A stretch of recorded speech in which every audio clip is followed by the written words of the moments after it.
کہ کچھ لوگ پروفیشنل ہوتے ہیں استخارہ کرنے والے، کہ لوگ ان کے پاس جاتے ہیں اور کہتے ہیں کہ اچھا یہ لڑکے کا نام ہے، یہ لڑکی کا نام ہے، آپ اس کے بارے میں بتائیے کہ یہ رشتہ کامیاب رہے گا یا نہیں رہے گا۔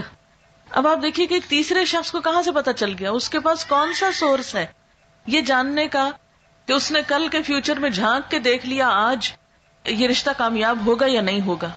ایسی چیزیں بھی انسان کے لیے توہمات کے دروازے کھولتی ہیں اور اس کے لیے پریشانیوں کا سبب بنتی ہیں، اور ایسی چیزوں پر بھی یقین نہیں کرنا چاہیے کیونکہ اللہ کے سوا غیب کا علم کسی کو نہیں۔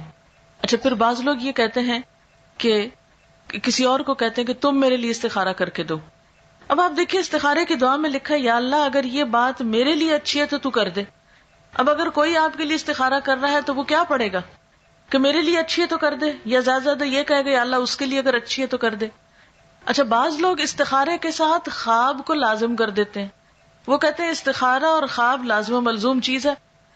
اکثر لوگوں کو کہا جاتا ہے استخارہ کر لیں تو پھر وہ کہتے ہیں اتنے دن استخارہ کیا ہمیں تو کوئی خواب نہیں آیا ابھی تک ہمیں۔ بہت سے لوگ اس پہ پریشان ہوتے رہتے ہیں، ہمیں نہیں سمجھ آتی، کوئی خواب نہیں آیا ابھی تک ہمیں۔ یاد رکھیے کہ قرآن اور سنت کی روشنی میں استخارے کے لیے خواب کا آنا کوئی ضروری نہیں ہے، وہ سمپلی کیا ہے، ایک دعا ہے، یا اللہ اگر یہ کام اچھا ہے تو مبارک ہو جائے، آسان ہو، نہیں اچھا تو اس کو ہٹا دے، دور کر دے مجھ سے۔ اگر آپ کی دعا قبول ہو گئی تو اس کام میں اگر بہتری ہوئی تو ہو جائے گا، اور اگر ہو گیا تو وہ مبارک ثابت ہو گیا، اور اگر بہتری نہیں تو وہ بات بن ہی نہیں پائے گی۔ تو استخارہ نہ تو نکالا جاتا ہے اور نہ ہی نکلوایا جاتا ہے، استخارہ تو کیا جاتا ہے۔ اور استخارے کا مطلب کیا ہوتا ہے؟ خیر کی دعا مانگنا۔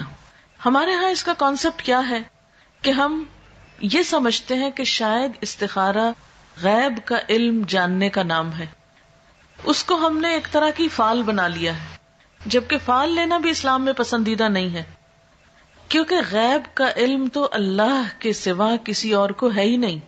کل کیا ہونے والا ہے یہ کسی کو نہیں پتا۔ کوئی شخص بھی جو یہ غیب دانی کا دعویٰ کرے یا اس قسم کی کوئی بھی باتیں کرے وہ ہمارے دین میں پسندیدہ نہیں۔ اسی لیے ہمیں کسی نجومی کے پاس جانے سے منع کیا ہے، ہاتھ دکھانے سے منع کیا ہے، چھپی باتیں معلوم کرانے سے اور ذائچے بنوانے سے منع کیا گیا ہے، کیونکہ یہ ساری چیزیں انسان کے لیے نقصان دہ ہوتی، انسان توہمات کا شکار ہو جاتا ہے، انسان کوئی ڈیسیژن نہیں لے پاتا۔ اسی لیے ہمارے دین میں ایسی کوئی چیز نہیں کہ کالی بلی آگے نظر آ گئی راستے میں تو یہ منحوس ہے، یا کوا بول پڑا تو کوئی آ جائے گا، یا جوتی الٹ گئی تو کچھ ہو جائے گا۔ یہ چھوٹی چھوٹی چیزیں جو ہمارے معاشرے میں ہر کلچر میں کچھ نہ کچھ ایسی باتیں عام ہوتی ہیں کہ صبح سویرے اگر فلاں شخص سے ملاقات ہو گئی تو یہ میرے لیے اچھا نہیں۔ ہمارے دین میں کیا ہے کہ ہر خیر اور شر کا مالک اللہ ہے، کوئی کسی کو نقصان نہیں دے سکتا جب تک اللہ نہ چاہے، کوئی کسی کو فائدہ نہیں پہنچا سکتا جب تک کہ اللہ نہ چاہے۔ اس لیے ایک مومن جو ہوتا ہے وہ لوکانیات پہ، یعنی کاش یہ ہوتا، کاش وہ ہوتا، وہ اس پر اعتماد نہیں کرتا، اور نہ اس کی زندگی میں کاش ہوتا ہے۔ اور بہت زیادہ کاش کہنے سے بھی منع کیا گیا ہے کیونکہ یہ شیطان کا دروازہ کھول دیتا ہے، یعنی شیطان کو انسان کے دل میں وسوسے ڈالنے کا موقع مل جاتا ہے، انسان کے دلوں میں حسرتیں پیدا کرتا ہے۔ اب بعض اوقات ایسا ہوتا ہے نا کہ کوئی عزیز رشتہ دار گھر سے نکلتا ہے، اچانک کوئی ایکسیڈنٹ ہو جاتا ہے تو عموماً لوگ کہتے ہیں کاش آج وہ جاتا ہی نہ، کاش وہ آج ایسا نہ کرتا تو ایسا نہ ہوتا۔ تو بات یہ ہے کہ کاش کی وجہ سے کوئی چیز ٹلتی نہیں، تقدیر کے اوپر ایمان ضروری ہے، اور تقدیر پر ایمان لانے والا مطمئن ہو جاتا ہے، پرسکون ہو جاتا ہے، خوش رہتا ہے، کیونکہ اگر ہم تقدیر پر ایمان نہیں بھی رکھتے تو بھی آپ دیکھیں کہ اللہ کے فیصلوں کو ہم ٹال نہیں سکتے، ہم اس میں تبدیلی نہیں کر سکتے۔ اس لیے استخارہ غیب جاننے کا ذریعہ نہیں ہوتا۔ اس کا مسنون طریقہ کیا ہے؟ استخارہ کس طرح کرنا چاہیے؟ استخارہ زندگی میں جب بھی انسان کو کوئی اہم کام پیش آئے، کوئی اہم معاملہ سامنے آئے، تو اس موقع پر انسان کو 2 نفل پڑھ کر دعا مانگنی چاہیے۔ 2 نفل اس بات کے، اور وہ مسنون دعا کیا ہے؟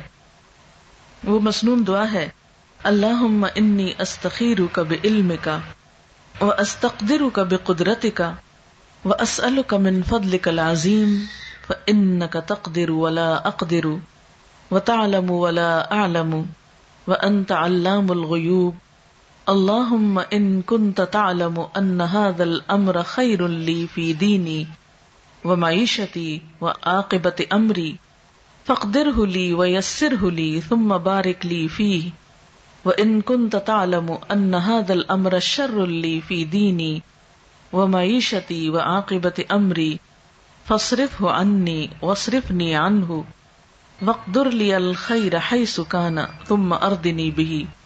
یہ ہے مسنون دعا۔ اس کے بارے میں حدیث پاک میں آتا ہے، حضرت جابر رضی اللہ تعالی عنہ کا بیان ہے کہ نبی صلی اللہ علیہ وسلم جس طرح ہمیں قرآن پڑھایا کرتے تھے، اسی طرح ہر کام میں استخارہ کرنے کی بھی تعلیم دیتے تھے۔ فرماتے، جب تم میں سے کوئی کسی اہم معاملے میں فکر مند ہو تو 2 رکعت نفل پڑھے اور پھر یہ دعا پڑھے۔ یعنی آپ صلی اللہ علیہ وسلم جیسے قرآن پاک کی کوئی سورت سکھاتے تھے، ایسے ہی یہ دعا سکھاتے تھے اپنے صحابہ کو، اور ساتھ ہی کیا تعلیم دیتے کہ جب بھی کوئی اہم کام ہو، اہم معاملہ ہو، تو کیا کرو؟ نفل پڑھ کر یہ دعا پڑھو۔ اہم کاموں میں خود، مثلا جس کی شادی ہے، شادی ایک اہم فیصلہ ہے نا زندگی کا، جس کی شادی ہے وہ خود بھی پڑھے یہ نفل، اور ماں باپ بھی پڑھے، ماں یا باپ دونوں میں سے کوئی ایک پڑھ لے۔ اس کا ترجمہ کیا ہے اور یہ کیوں پڑھا جائے؟ نبی صلی اللہ علیہ وسلم نے فرمایا، استخارہ کرنے والا کبھی نامراد نہیں ہوتا، استخارہ کرنے والا کبھی نامراد نہیں ہوتا، مشورہ کرنے والا کبھی نادم نہیں ہوتا، اور کفایت شعاری سے کام لینے والا کبھی کسی کا محتاج نہیں ہوتا۔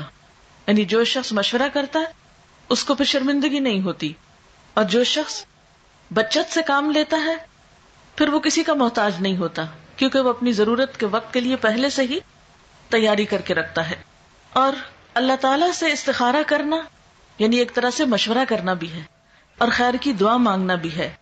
یہ انسان کے لیے ایک سعادت کی بات ہے کہ وہ کسی اہم معاملے میں اپنے رب سے مشورہ کر رہا ہے اور پھر اس کے فیصلے پر راضی ہے۔ اور آپ جانتے ہیں کہ تقدیر پر راضی ہونا جو ہے، تقدیر پر راضی ہونا یہ ایمان کا حصہ ہے۔ جب ہم استخارہ کرتے ہیں اور اس کی دعا پڑھتے ہیں تو اس کا مطلب کیا ہے؟ دعا کا ترجمے سے ہی آپ کو پتہ چل جائے گا۔ ترجمہ ہے، خدایا میں تجھ سے تیرے علم کے واسطے سے خیر کا طلبگار ہوں، تیری قدرت کے ذریعے تجھ سے تیرے عظیم فضل کا سوال کرتا ہوں، اس لیے کہ تو قدرت والا ہے اور مجھے ذرا قدرت نہیں، تو علم والا ہے مجھے علم نہیں، تو غیب کی ساری باتوں کو خوب جانتا ہے۔ خدایا اگر تیرے علم میں یہ کام میرے لیے بہتر ہے، میری دین اور دنیا کے لحاظ سے اور انجام کے لحاظ سے، تو میرے لیے اسے مقدر کر دے۔ یعنی جب کسی بھی کام کے لیے ہم استخارہ کریں تو اس کو ذہن میں رکھنا چاہیے کہ اگر یہ چیز میرے دنیا اور آخرت کے لحاظ سے اچھا ہے تو اس کو میرے لیے مقدر کر دے، یعنی میری قسمت میں کر دے، میرے لیے اس کو آسان کر دے، میرے لیے اس کو مبارک بنا دے۔ اور اگر تیرے علم میں یہ کام میرے لیے برا ہے، میرے دین اور دنیا کے لحاظ سے اور انجام کے لحاظ سے، تو اس کام کو مجھ سے دور رکھ اور مجھے اس سے بچا کے رکھ، اور میرے لیے خیر اور بھلائی مقدر کر دے، جہاں کہیں بھی ہو پھر مجھے اس پہ راضی بھی کر دے۔ کتنی خوبصورت دعا ہے۔ یہ ہے دراصل استخارہ کہ اللہ اگر تو یہ چیز میرے حق میں اچھی ہے تو اس کو آسان کر کے مبارک کر دے، اور اگر اچھی نہیں تو اسے ہٹا دے مجھ سے اور مجھے اس سے ہٹا دے۔ اب آپ سوچئے کہ اس استخارے کی دعا کا نتیجہ کیا ہونا چاہیے؟ یہی نا کہ یا تو کام ہو جائے یا پھر نہ ہو۔ اگر ہو جائے تو پہلے سے ہی ہم نے دعا مانگ لی کہ یا اللہ اب یہ ہمارے لیے بہت اچھا ثابت ہو، اور اگر نہیں ہوتا تو بھی ہمیں اس پہ راضی ہو جانا چاہیے، تسلی ہونی چاہیے کہ اللہ کو منظور نہیں، اور اس میں ضرور ہمارے لیے کوئی بہتری ہے کہ اس کام کے ہونے کا سبب نہیں بنا۔